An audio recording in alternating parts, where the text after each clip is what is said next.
சந்தானம் நடிக்கும் இங்கு நான் தான் கிங்கு திரைப்பட ரசிகர்கள் சந்திப்பு விழா மதுரையில் நடைபெற்றது. ஆனந்த் நாராயண் இயக்கத்தில் சந்தானம் நடிக்கும் புதிய படத்திற்கு இங்கு நான் தான் கிங்கு என்று தலையிடப்பட்டுள்ளது.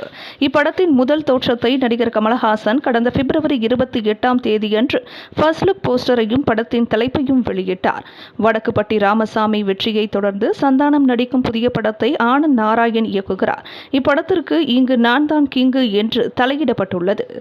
இதில் சந்தானத்திற்கு ஜோடியாக பிரயாலயா என்ற புதுமுகம் நடிக்கிறார். மேலும் தம்பிராமையா, மறைந்த நடிகர் மனோபாலா, முனிஷ்காந்த், விவேக், பிரசன்னா, பாலசரவணன், லொல்லு சபா மாறன், கூல் சுரேஷ் உள்ளிட்டோரும் முக்கிய கதாபாத்திரத்தில் நடித்துள்ளனர். டி. இமான் இசையமைத்துள்ள இப்படத்தை ஜி.என். அன்புச்செழியன் மற்றும் சுஷ்மிதா அன்புச்செழியன் ஆகியோர் கோபுரம் பிலிம்ஸ் என்ற பேனரில் தயாரித்தனர்.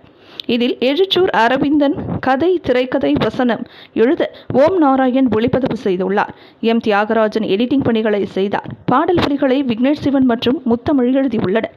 இதனைத் தொடர்ந்து மே 17 உலகமெங்கும் திரையரங்குகளில் இப்படம் வெளியாகிறது. இப்படத்தின் முன் வெளியீட்டை ஒட்டி படக்குழுவினர் சார்பில் மதுரையில் ரசிகர்களை சந்திக்கும் விழா நடைபெற்றது. இதில் நடிகர் சந்தானம் ரசிகர்களுடன் சந்தித்து குழு புகைப்படங்கள் எடுத்துக்கொண்டு கலந்துரையாடினார். விலையில் மேலும் செய்திகளை தெரிந்து கொள்ள கீழே இருக்கும் பெல் பட்டனை அழுத்துங்கள். உங்கள் ஆதரவை வெளிப்படுத்த லைக் மற்றும் ஷேர் செய்யுங்கள். தொடர்ந்து விண்வெளியுடன் உங்கள் பயணத்தை தொடர்ந்திருக்க சப்ஸ்கிரைப் செய்யுங்கள்.